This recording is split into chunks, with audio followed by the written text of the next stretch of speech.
দেশের সব সরকারি হাসপাতালের ভেতরে থাকা অবৈধ ক্যান্টিন এবং ফার্মেসি অপসারণ করার নির্দেশ দিয়েছে স্বাস্থ্য অধিদপ্তর।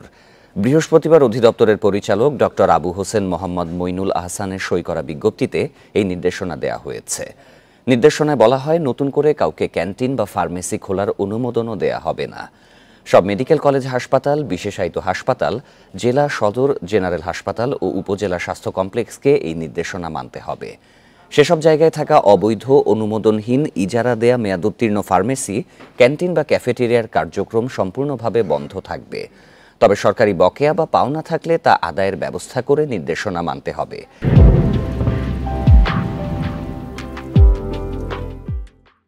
এরই মধ্যে স্থাপিত ফার্মেসি ও ক্যান্টিনের অনুমোদন নবায়ন না করার বিষয়ে সংশ্লিষ্টদের ব্যবস্থা নেয়ার জন্যও নির্দেশনা দেয়া হয়েছে।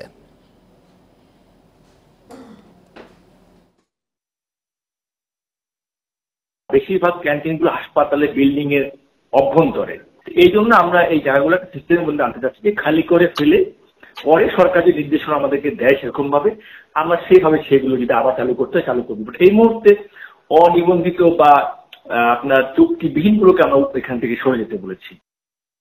এ বিষয়ে কথা বলতে এবার উত্তরা থেকে আমাদের সাথে যোগ দিচ্ছেন স্বাস্থ্য অধিদপ্তরের হাসপাতাল বিভাগের পরিচালক ডক্টর মোহাম্মদ মইনুল আহসান। আপনাকে স্বাগত। ঠিক কি কি কারণে ক্যান্টিন ও ফার্মেসি বন্ধের নির্দেশনা আপনারা দিয়েছেন? ধন্যবাদ।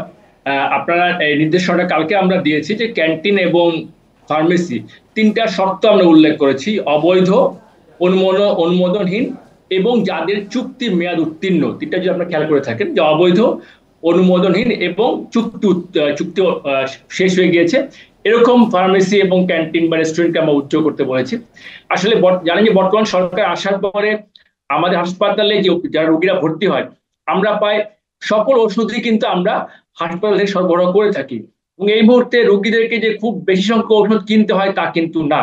আমরা চিন্তা করে দেখলাম যে যেহেতু বেশি ওষুধ রোগীদের কিনতে হচ্ছে না, সেই ক্ষেত্রে এই ফার্মেসিগুলো আমাদের হাসপাতালে খুব একটা প্রয়োজন নেই।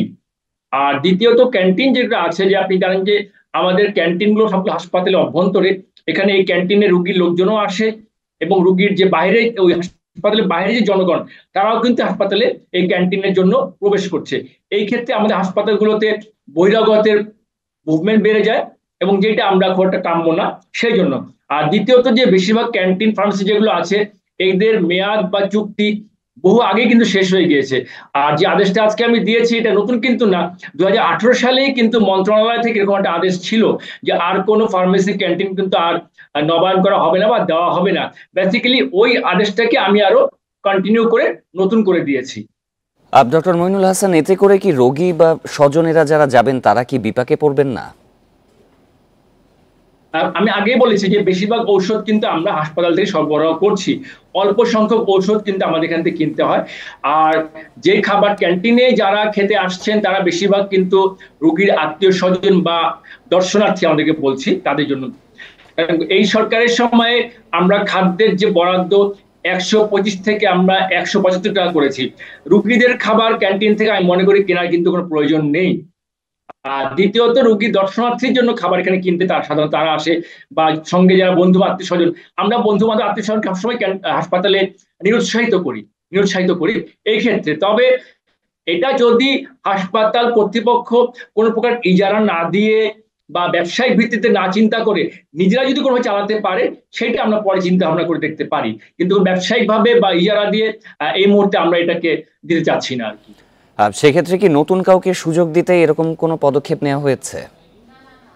প্রথমত, আমাদের আদেশ অনুসারে এই অবৈধ ক্যান্টিন ফার্মেসি গুলা তারা কাজ শেষ করে চলে যাবে।